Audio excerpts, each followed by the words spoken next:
The city lights blurred. Another late-night Lyft ride, another fare, or so I thought. This passenger was different. He emanated a palpable unease. He slid into the back seat, his eyes darting, his hands fidgeting.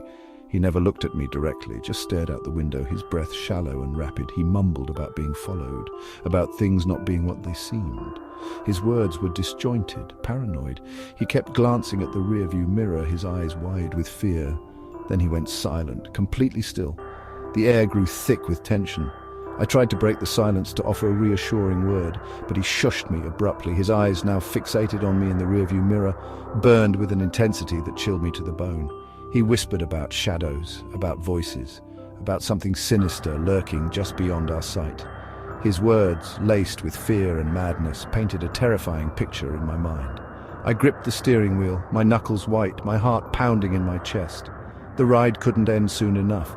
As I pulled up to his destination, he vanished, gone as quickly as he appeared, leaving behind only the lingering scent of fear and a sense of profound unease. The city, once a source of excitement, now echoed the anxieties of that night. The constant noise, the crowds, the ever-present sense of unease. I couldn't escape it. I craved silence, solitude, a sanctuary from the chaos, so I left, packed my bags and drove. Miles upon miles until I found it, a secluded cabin nestled deep within the woods of Oregon. The silence was deafening at first, broken only by the rustling leaves and the chirping birds. It was the kind of silence that brought peace, not fear. The cabin was rustic, but it was home, a place where I could breathe, where I could heal. The woods became my refuge. I spent my days hiking, fishing, reconnecting with nature. The city felt like a distant memory, but even in this secluded paradise, a part of me couldn't shake the feeling that I was being watched, that I wasn't truly alone.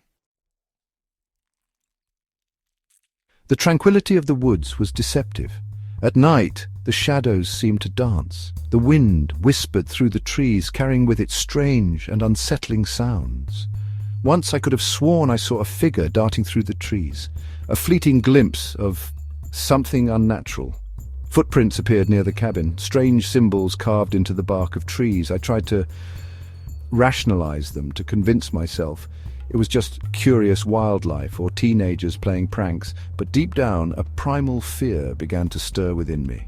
One night, a violent thunderstorm raged outside. Lightning illuminated the woods in brief, blinding flashes, and in one such flash I saw it.